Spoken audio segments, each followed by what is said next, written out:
بسم الله الرحمن الرحيم. முஸ்லிம் தனது நஃப்ஸுடன் முஸ்லிம்கள் மனிதர்களில் சிறந்தவர்களாக திகழ வேண்டும் என இஸ்லாம் விரும்புகிறது. தங்களது நடை, உடை, பாவனையில், கொடுக்கல் வாங்கல் மற்றும் ஏனைய செயல்களில் தனித்தன்மை மிக்க அழகிய வழிகாட்டிகளாக திகழ வேண்டும்.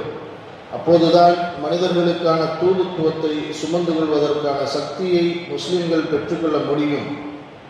இப்னு ஹன்லலியா ரலியல்லாஹு அன்ஹு அவர்கள் அறிவிக்கிறார்கள், நபி ஸல்லல்லாஹு அலைஹி வஸல்லம் அவர்கள் ஒரு முறை பிரயாணத்திலிருந்து தங்களது தோழர்களுடன் திரும்பிக் கொண்டிருந்த போது கூறினார்கள், நீங்கள் உங்கள் சகோதரர்களை சந்திக்க செல்கிறீர்கள். உங்களது வாகனத்தின் சேனங்களை சரி செய்து ஆடைகளை அழகுபடுத்திக் கொள்ளுங்கள். அப்போதுதான் நீங்கள் மனிதர்களில் தனித்தன்மை கொண்டவர்களாக காட்சியளிக்க முடியும். நிச்சயமாக அல்லாஹ் அசிங்கமானதையும் அருவருப்பானதையும் நேசிப்பதில்லை என்று கூறினார்கள்.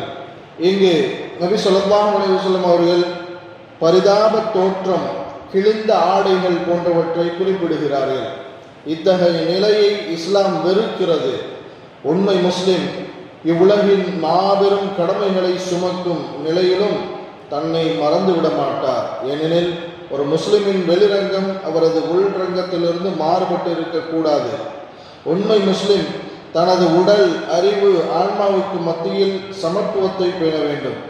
ஒவ்வொன்றுக்கும் அதற்குரிய உரிமையை கொடுக்க வேண்டும். ஒன்றை விட மற்றொன்றை உயர்த்திவிடக்கூடாது.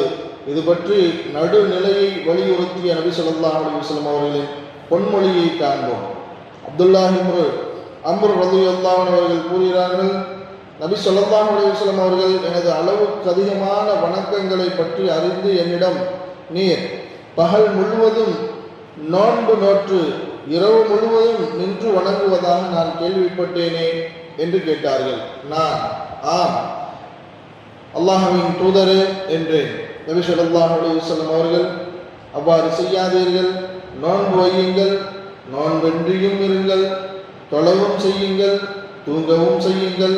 நிச்சயமாக உங்கள் உடலுக்கும் உங்கள் இரு கண்களுக்கும் உங்கள் மனைவிக்கும் உங்களை சந்திக்க வருபவர்களுக்கும் நீங்கள் செலுத்த வேண்டிய கடமைகள் உள்ளன என்று கூறினார்கள்.